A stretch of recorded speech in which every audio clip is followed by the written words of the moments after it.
মিথ্যা কথা বলা কোথাও কিন্তু জায়েজ নাই। মিথ্যা কথা বলা ইসলামের জঘন্য অপরাধ। কিন্তু স্বামী স্ত্রী পরস্পরের সাথে প্রশংসামূলক, যেটাকে সহজ বাংলায় পাম্পট্টি বললাম, এই পাম্পট্টিমূলক বা প্রশংসামূলক মিথ্যা কথা বলা জায়েজ আছে। কিরকম? আবার এটা যাই এখন থেকে বাজার থেকে 500 টাকার কাপড় নিয়ে যায় বলেন 2000 টাকা দিয়ে কিনছি, এটা কিন্তু জায়েজ নাই। কেন জায়েজ নাই? কারণ কোনোভাবে যদি ওই 500 টাকার ট্যাগ মহিলা ধরে ফেলতে পারে, তাহলে মায়ের কিন্তু একটাও নিচে পড়বে না। বলবে মিথ্যুকের পুত মিথ্যুক, সারা জন্ম এই কাম করে আসছোস, তাইলে ওই রকম মিথ্যা কথা বলা যাবে না। আমার পরিচিত এক লোক আছে, সরকারি একজন কর্মকর্তা বড়, উনি বলেন যে মহিলাদেরকে বাজার করে খুশি করার মতো কঠিন কাজ আরেকটা খুব কম আছে। যারা সংসার করেন তারা জানেন। কারণ আমি একটা কথা প্রায় বলি, দুনিয়াতে বহু বুদ্ধিমান মানুষ আছে, বহু চালাক মানুষ আছে, কিন্তু একটাও চালাক বা বুদ্ধিমান স্বামী আছে বলে আমার মনে হয় না পৃথিবীতে। বুঝা ঠিক বলছেন? বহু চালাক বুদ্ধিমান মানুষ দুনিয়াতে আছে, কিন্তু কোন চালাক বা বুদ্ধিমান স্বামী দুনিয়াতে। তার মানে কি? প্রত্যেকটা বউয়ের কাছে তার স্বামীটা হলো আস্ত বেকুব। যত বড় শিক্ষিত হোক, যত বড় রাজনীতিবিদ হোক, যত বড় মাথাওয়ালা হোক, যত বড় শেয়ানা হোক, যত বড় ব্যবসায়ী হোক, বউয়ের কাছে বউগুলা, সব বউরা, মহিলারা মনে করে কি এই বেটা বেকুব। ম্যাক্সিমাম ক্ষেত্রে এটার ভিতরে আলাদা একটা আনন্দ আছে। বউয়ের কাছে বেশি শেয়ানা সাজার ভিতরে বেশি আনন্দ নাই। পরিবারের কাছে বেশি শেয়ানামি করতে হয় না, সেখানে বোকা সাজার ভিতরে একটা আনন্দ আছে। যাই হোক, তো ওই যে ভদ্রলোকের কথা বলছিলাম, বাজারের কথা বলছিলাম, যে বাজার করে মহিলাদের খুশি করা খুব কঠিন। আপনি গোশত কিনেন, মাছ কিনেন, যাই কিনেন, তারা খুব কমই সন্তুষ্ট থাকে বেশিরভাগ ক্ষেত্রে। সব মেয়েদের কথা বলছি না। কেন সন্তুষ্ট থাকে না? কারণ তারা আশা করে আরো কম দামে কিনবেন, আরো কম দামে কিনবেন। আপনি জিতে গেলে তারা খুশি, হেরে গেলে আপনারা বকা দিবে সে। তো এক সরকারি কর্মকর্তা, বড় কর্মকর্তা, আমাকে বলতেছিলেন যে দেখেন, আমি সারা জীবন বাজার করি আর বইয়ের বকা শুনি। আমি চলে যাওয়ার পর আমার অফিসের একজন কেরানি আছে, তাকে দায়িত্ব দিছি বাজার টাজার করার জন্য। এই লোক বাজার করার পর আমার বউ বিরাট খুশি, বলে যে তার নাম ধরে বলতেছে, অমুক বাজার করলে প্রতিদিন ঠিক মতো বাজার করে, দাম দোষ ঠিকঠাক থাকে, মাপজোক সব ঠিকঠাক থাকে, তোমার প্রতিদিন ধরায় দেয়, দোকানদার কমায় দেয়। 2 কেজির গোশত আমার কাছে মনে হয় 1.5 কেজি দিছে, ওজন কম দিছে মনে হয়, নজরে উঠে না। তো লোকটা বলেছে আমার খুব সন্দেহ হলো, একই দোকান থেকে আমিও আনি, সেও আনে, আর আমার তো ঠকানোর কথা না, পরিচিত দোকানদার। তাহলে মহিলা এই কথা বললো, তার ব্যাপারে কাহিনীটা কি? তারা ডেকে বলছে, বলো তো কাহিনী কি, সিক্রেটটা কি? তো লোকটা বলতেছে যে স্যার, সত্য বলতে কি, আমি গোশত 3 কেজি কিনলে ম্যাডামকে বলতাম 2 কেজি, 1000 টাকা কিনলে ম্যাডামরে বলতাম 500 টাকা। টাকা তো আপনি দিবেন, আপনার সাথে বোঝাপড়া হবে, কিন্তু আমি জানি বাসায় এটা বললে বউরা খুশি থাকে। তো এই জন্য আমি একটু কমায় কমায় বলি দাম, আর জিনিস কমায় কমায় বলি। তখন সে প্রতিদিন 2 কেজি মাংস যেটা দেখে আপনি আনেন, আজকে দেখে যে সে 1 কেজি মাংস ওই পরিমাণ, তখন সে তো খুশি হবেই স্যার।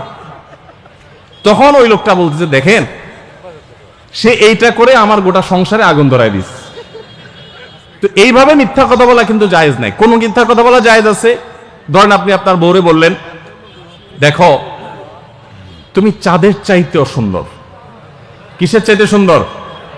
ভাই চাঁদের চাইতে উজ্জ্বল মানুষ হয় সম্ভব? দাম মিথ্যা কথা না? কিন্তু এই মিথ্যা কথা বলা কি আছে? জায়েজ আছে। সৌদি আরবের একজন আলেম, ডক্টর আয়েজ আল কারনি, মুসলিম বিশ্বের সবচেয়ে জনপ্রিয় আলেমদের মধ্যে একজন।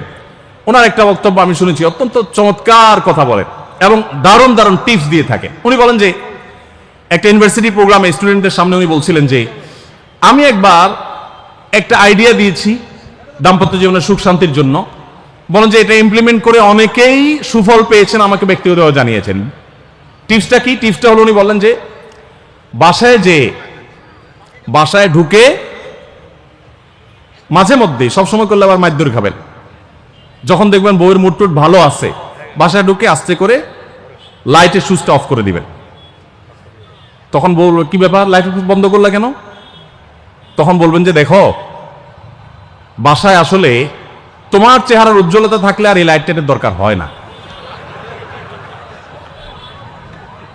মহিলা ধরে ফেলবে যে আপনি পাম্পটে দিচ্ছেন, বাতাস দিচ্ছেন, কিন্তু পাম্প যাকে দেন সে যতই বুঝুক না কেন, কিছু না কিছু কাজ হয়, কিছু না কিছু।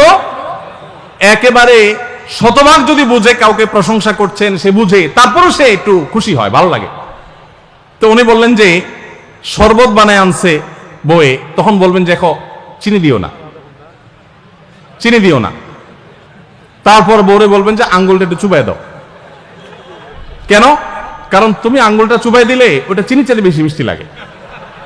এই যে কথাগুলো, এই কথাগুলো আসলে সত্য কথা না। তো এই টাইপের কথা স্বামী স্ত্রীর মধ্যে মিথ্যা হলেও সেটা কি আছে? জায়েজ আছে। ভাইরা আমার, এই জন্য দাম্পত্য জীবনে সুখ শান্তির জন্য একে অন্যকে ভালোবাসা, প্রশংসা করতে জানা, বিশেষ করে স্বীকৃতি দিতে জানা, ভালো গুণগুলোর কথা বলা, এটা হারিয়ে গেছে। অনেকে মনে করে যে না, ভালো গুণ বললে মাথায় উঠবে।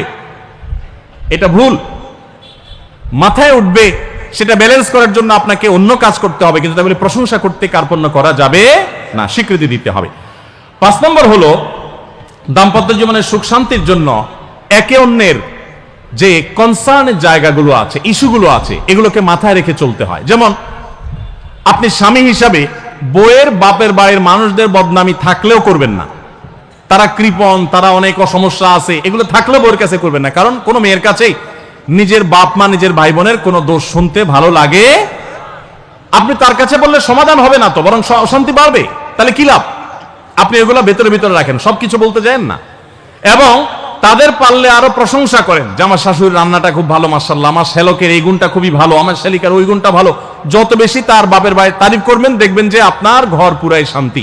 ঠিক একইভাবে মা বোনরা যারা আছেন, তারা স্বামীদের দুর্বল পয়েন্টগুলোকে মাথায় রাখবেন। যে কথা বললে স্বামী স্ত্রী উভয় জানেন যে যেটা বললে তার মনে কষ্ট হয়, সেটা তাকে বলবেন না। অনেক মহিলা আছে বাহিরের রান্নার তারিফ শুনলে তার মাথা নষ্ট হয়ে যায়, আছে না নেই? যে ঘরে এসে বাইরের রান্নার তারিফ শুনতে চাই না। তাহলে বাইরের রান্না ভালো হইলেও ওইগুলোকে ভালো বলবেন না, চুপচাপ থাকবেন, মিথ্যা বলার দরকার নেই। তাহলে এই বিষয়গুলো মাথায় রেখে চলা, যে কি বললে তার কষ্ট হয়, ইনশাআল্লাহ এতে দাম্পত্য জীবনে সুখ শান্তি হবে। সময় দেওয়া আজকাল দাম্পত্য জীবনের সবচেয়ে বড় সমস্যা হলো, তরুণ বন্ধুরা ভালো করে শুনে রাখেন, বিয়ে যারা করবেন ভবিষ্যতে আরো ভালো করে শুনে রাখেন, এই মোবাইল ফোন আমাদের দাম্পত্য জীবনকে ধ্বংস করার অন্যতম কারণ। অতএব আল্লাহর ওয়াস্তে মোবাইলগুলোকে নিয়ন্ত্রণ করেন, মোবাইলগুলোকে নিয়ন্ত্রণ করেন। বাসায় ঢোকার আগে মোবাইলের গলা চেপে বন্ধ করেন, এরোপ্লেন মোড করেন। ফ্যামিলিকে একান্তে কিছু সময় দেন। সারাক্ষণ খাচ্ছেন মোবাইল টিপতে টিপতে, ওই যে কৌতুক আছে না, যে মোবাইল টিপতে টিপতে খাচ্ছে, খায়া ডাইল মনে করে পানি ঢেলে নিছে পাতে। খাওয়ার সময় এবার চিন্তা করতে বলতেছে যে কি দিয়ে রান্না করছো, লবণ দাও না ডাইলে, আসলে ঢেলে নিছে কি পানি। তো মোবাইল টিপতে টিপতে যদি মানুষ সংসারে স্বামী স্ত্রী একে অন্যের সাথে সময় কাটায়, তাহলে দাম্পত্য জীবনে অশান্তি নিশ্চিত।